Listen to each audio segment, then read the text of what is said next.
નમસ્કાર દર્શક મિત્રો, ડીએનટીવીના ન્યૂઝરૂમમાંથી હું હેતલ શાહ આપનું સ્વાગત કરું છું। સમાચાર વિગતવાર જોતા પહેલા એક નજર આજના મુખ્ય સમાચારો પર। એક મહિના અગાઉ મોકૂફ રખાયેલી જિલ્લા પંચાયતની આજ રોજ યોજાયેલી વાર્ષિક સામાન્ય સભા ઉચાટ ભર્યા ઉગ્ર વાતાવરણ વચ્ચે સમાપ્ત। ઇન્ટરનેટ પર ફેલાયેલા પોર્નોગ્રાફીના દૂષણને ડામવા જૈનાચાર્યની હાકલ। જૈનાચાર્યની આગેવાનીમાં શહેરીજનોએ પોર્નોગ્રાફીના વિરોધમાં એસએમએસ કરી ઓનલાઈન રજીસ્ટ્રેશન કર્યા। આજે 31મી જુલાઈ ઇન્કમટેક્સ રિટર્ન ફાઇલ કરવાનો અંતિમ દિન હોય ઇન્કમટેક્સ ઓફિસ ખાતે લોકોની ભારે ભીડ। હવે જોઈએ સમાચાર વિગતવાર। એક મહિના પહેલા મોકૂફ રખાયેલી જિલ્લા પંચાયતની વાર્ષિક સામાન્ય સભા આજ રોજ યોજવામાં આવી હતી। જિલ્લા પંચાયતની વાર્ષિક સામાન્ય સભા જે એક મહિના અગાઉ મોકૂફ રાખવામાં આવી હતી, જે આજ રોજ યોજાઈ હતી। વિપક્ષે વિરોધ જતાવતા બાંધકામ શાખામાં થતી ગેરરીતિઓનો પ્રશ્ન ઉઠાવ્યો હતો। સાથે સાથે 35 લાખ રૂપિયા જે શિક્ષણમાં ફાળવવામાં આવ્યા હોવા છતાં પણ વિદ્યાર્થીઓને દફતર પણ આપવામાં આવ્યા નથી। જિલ્લા પંચાયતની ડાયરીઓમાં પણ આ જ પ્રકારનો ભ્રષ્ટાચાર આચરવામાં આવ્યો છે। વડોદરા જિલ્લા પંચાયતમાં ઘણી શાખાઓમાં વહીવટી ઓફિસરનો અભાવ છે, જેમાં જિલ્લા શિક્ષણ, જિલ્લા આરોગ્ય અધિકારીઓની જગ્યા ભરવાની માંગ કરવામાં આવી હતી। સાથે સાથે કર્મચારીઓની સંખ્યા ઓછી હોવાના પગલે જિલ્લામાં કામગીરી ધીમી ગતિએ થઈ રહી છે। આ ઉપલક્ષમાં વડોદરા જિલ્લા પંચાયત પ્રમુખ સુધાબેન પરમારને પૂછતા તેમણે જવાબ દેવાનું ટાળ્યું હતું। સાથે સાથે નાયબ કાર્યપાલક ઇજનેર એસપી વારસિયા બાંધકામ શાખાના અધિકારીને પણ આ જ પ્રશ્ન પૂછવામાં આવતા તેઓ ઘટના સ્થળેથી પલાયન થઈ ગયા હતા।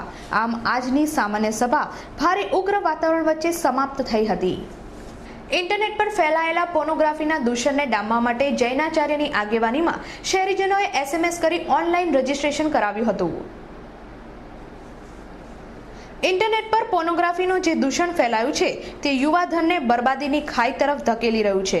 તમામ પોર્ન વેબસાઇટ પર પ્રતિબંધ લાદવા તેમજ ઇન્ટરનેટ જેવા માધ્યમ પરથી સદંતર પોર્નોગ્રાફી દૂર કરવાના આશય સાથે જૈનાચાર્ય રત્નસુંદર સુરીશ્વરજી મહારાજ સાહેબની અધ્યક્ષતામાં વડોદરા શહેરમાં ઠેર ઠેર બેનર લઈ લોકોને અપીલ કરવામાં આવી હતી।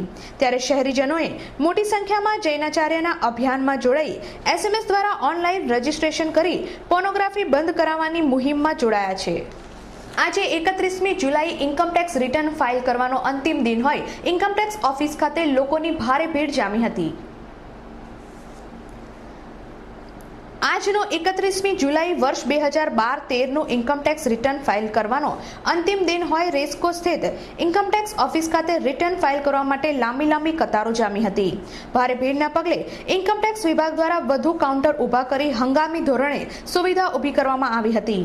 નોકરિયાત, ધંધાદારી તેમજ કંપનીના કર્મચારીઓ માટે આજે રિટર્ન ફાઇલ કરવાનો અંતિમ દિન હોય કામગીરી માટેના કલાકો પણ વધારી દેવામાં આવ્યા છે। સાવલીના વસનપુરા પાસે બાઇક અને ટેમ્પા વચ્ચે ગમખ્વાર અકસ્માત સર્જાતા 4 વ્યક્તિઓના ઘટના સ્થળે જ કમકમાટી ભર્યા મોત નીપજ્યા હતા તેમજ 36 વ્યક્તિઓને ઈજાઓ પહોંચી હતી। સાવલી તાલુકાના ભાડોલ અને ચારણપુરા ગામના 2 યુવાન સાવલીથી મોટરસાઇકલ લઈને પરત જવા નીકળ્યા હતા, ત્યારે સામેથી ટાટા પિકઅપ ટેમ્પો આવતા સામસામે ભટકાયા હતા। ધડાકાભેર ભટકાયેલા બંને વાહનોમાં મોટરસાઇકલ દૂર સુધી ફંગોળાઈ ગઈ હતી, જ્યારે ટાટા પિકઅપ ટેમ્પો પલટી ખાઈ ગયો હતો। હાલોલ તાલુકાના કણજરી ગામના પેટાપુરા, રૂપાપુરા ગામના ચાવડા સમાજના સંબંધીનું મરણ થતા આણંદ તાલુકાના અહિમા ગામે 35 થી 40 વ્યક્તિઓ ટેમ્પામાં જતા હતા। અકસ્માતમાં ટેમ્પો પલટી ખાઈ જતા વનરાજસિંહ ફતેહસિંહ ચાવડા અને હંસાબેન રંગીતસિંહ ચાવડા દબાઈ જતા તેમનું ઘટના સ્થળે જ કમકમાટી ભર્યું મોત નીપજ્યું હતું, જ્યારે મોટરસાઇકલ પર સવાર 2 માંથી રાજુભાઈ હરિજનનું પણ ઘટના સ્થળે જ મોત નીપજ્યું હતું। વડોદરા એસએસજી હોસ્પિટલમાં રમેશ પરસોત્તમ હરિજનનું મોડી રાત્રે મોત થયું હતું। ટેમ્પા પાછળ બેસેલા 35 થી 40 જણા ટેમ્પો પલટી ખાઈ જતા ટેમ્પામાંથી કેટલાય ફંગોળાયા હતા અને કેટલાક ટેમ્પા નીચે દબાયા હતા। ચીસાચીસ અને રોકકડ વચ્ચી જવા પામી હતી। બનાવની નજીકના વસંતપુરા ગામે જાણ થતા મોટી સંખ્યામાં ગ્રામજનો ઘટના સ્થળે દોડી આવ્યા હતા। પલટી ખાઈ ગયેલા ટેમ્પા અને દબાઈ ગયેલા ઘાયલોને રોડ પર લવાતા ગ્રામજનો હિપકે ચડ્યા હતા। માથાના ભાગે, શરીરના ભાગે, હાથ પગ, મોઢાના ભાગે ઈજાઓ થઈ હતી। 100 ફૂટ જેટલા અંતરમાં રોડ લોહીથી ખરડાઈ ગયો હતો। 108 એમ્બ્યુલન્સ સેવાને જાણ કરતા તેના દ્વારા ઘાયલોને જન્મોત્રી દવાખાને મોકલી આપ્યા ઉપરાંત ઘાયલોની સંખ્યા વધારે હોવાથી કે અન્ય 3 વાહનોને ગ્રામજનોએ બોલાવી તમામને જન્મોત્રી દવાખાને મોકલી આપવાની વ્યવસ્થા કરી હતી। પોલીસ પણ બનાવ સ્થળે પહોંચી જરૂરી કાર્યવાહી કરી હતી। આરટીઓના નવા અધિકારીઓને આજ રોજ ટ્રાફિક શાખા દ્વારા ટ્રેનિંગ આપવામાં આવી હતી।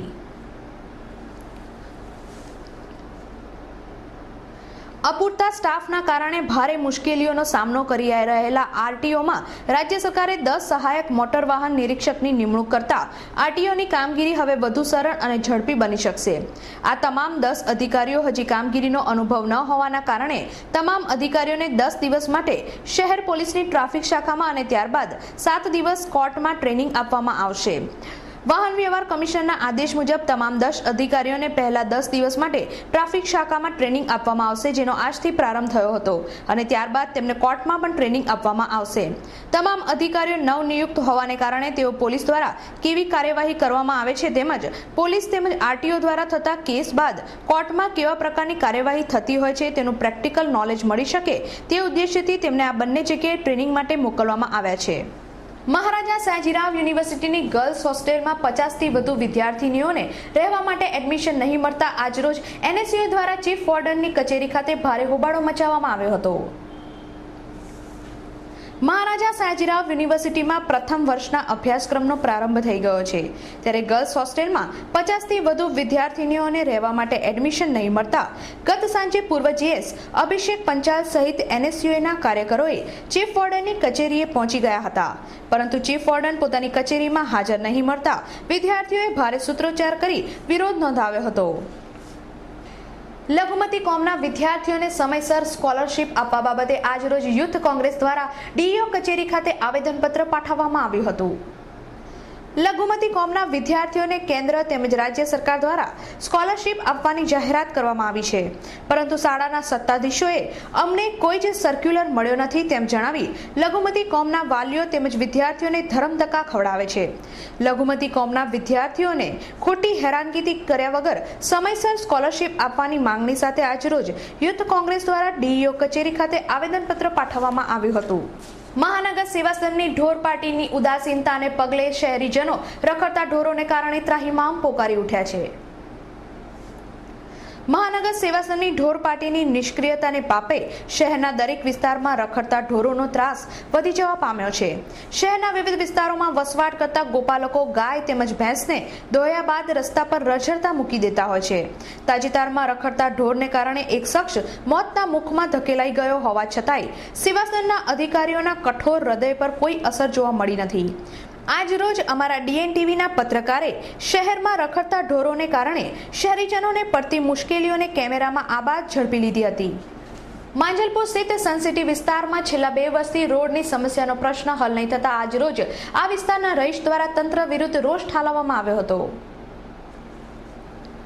મહાનગર સેવા સંઘના અણઘડ વહીવટને પાપે શહેરમાં ગંદકી, પાણી, રોડ રસ્તા જેવી સમસ્યાઓથી શહેરીજનો ત્રસ્ત થઈ ગયા છે। શહેરના માંજલપુર સ્થિત સનસિટી વિસ્તારમાં છેલ્લા 2 વર્ષથી રોડ નહીં બનતા વાહન ચાલકો તેમજ રાહદારીઓને પસાર થવું મુશ્કેલ થઈ ગયું છે। ઠેર ઠેર માટીના ઢગલાને કારણે અનેકવાર વાહન ચાલકોને અકસ્માતે ભેટવું પડે છે। આ અંગે સ્થાનિક રહીશો દ્વારા વારંવાર રજૂઆત છતાંય રોડની કામગીરી હાથ નહીં ધરવામાં આવતા આજે રહીશોએ મીડિયા સમક્ષ તંત્ર સામે રોષ વ્યક્ત કર્યો હતો। સયાજીગંજ સ્થિત હીરકબાગમાં અસામાજિક તત્વોએ અડીંગો જમાવી દેતા સિનિયર સિટીઝન્સ તેમજ મહિલાઓને આ બાગમાં જવું મુશ્કેલ બની ગયું છે।